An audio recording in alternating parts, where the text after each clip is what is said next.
Perhaps his finest hour was against the always crafty Orlando Salido. At Mulholland As fans of boxing, there can be little doubt in our pugilistic hearts as well as minds that the film franchise known as Rocky sits near and dear to many of us. Perhaps just the first 4 movies are what we care to remember, even though the recent release of Creed received high praise from some critics as well as boxing heads.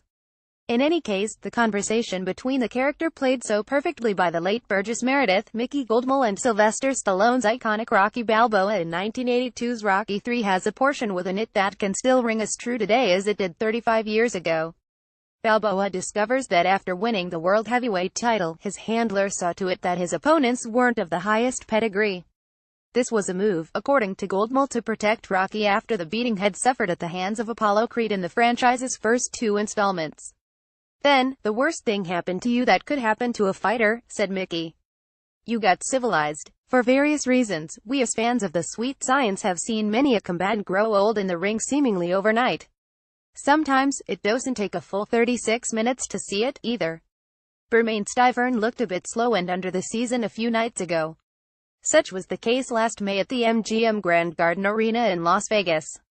One night before Canelo Alvarez's landslide triumph over applauding and pathetic Julio Cesar Chavez Jr., a few jaws wiggled at the sight of former super featherweight and lightweight champion Yuriorkis Gamboa's failure to answer the bell for the 8th round against journeyman Robinson Castellanos. For nearly a decade, the punching defector from Cuba was hailed as more than just a face in the crowd. He was seen by more than a handful of media members as the real deal, so to speak. El Ciclón de Guantánamo fought 5 of his first 6 fights in Germany before he hit the shores of the United States in 2007. He scored knockout wins in 10 of his first 11 contests stateside and went on to celebrate what was perhaps his finest hour in September 2010, when he prevailed against the always crafty veteran, Orlando Salido. Matters changed altogether in June 2014 when he decided to go up a notch and face a fighter who is now among the world's best pound-for-pound talents, Terence Crawford. Much like last May when he brought what appeared to many to be an indifferent approach against the aforementioned Castellanos, Gamboa was outgunned, outclassed and ultimately, out in round 9. Many had argued that the 2004 Olympic gold medalist should have taken a tune-up variety bout instead of going straight for Crawford.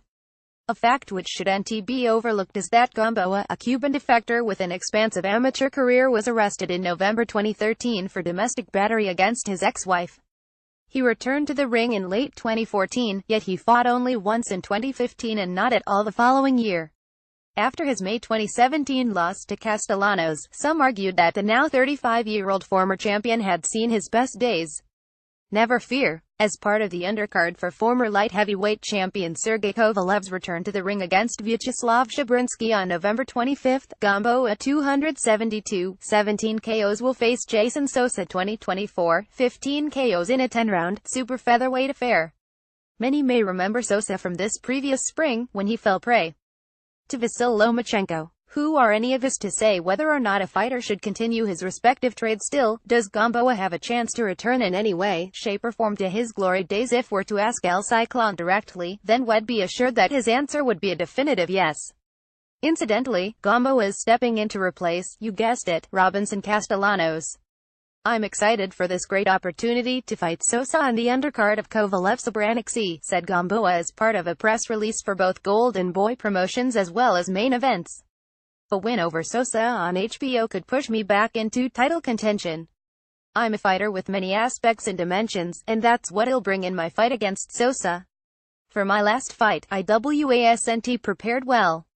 This time I will be very much prepared, so I can walk away with my hand raised. Time waits for no one, so it will indeed tell whether or not the correct, as opposed to right choice has been made for the former 2-division champion." Gamboa's clash with Sosa will take place on Saturday, November 25 from the theater at Madison Square Garden in Manhattan. It will be televised live on HBO's World Championship Boxing beginning at 10 p.m. ET PT.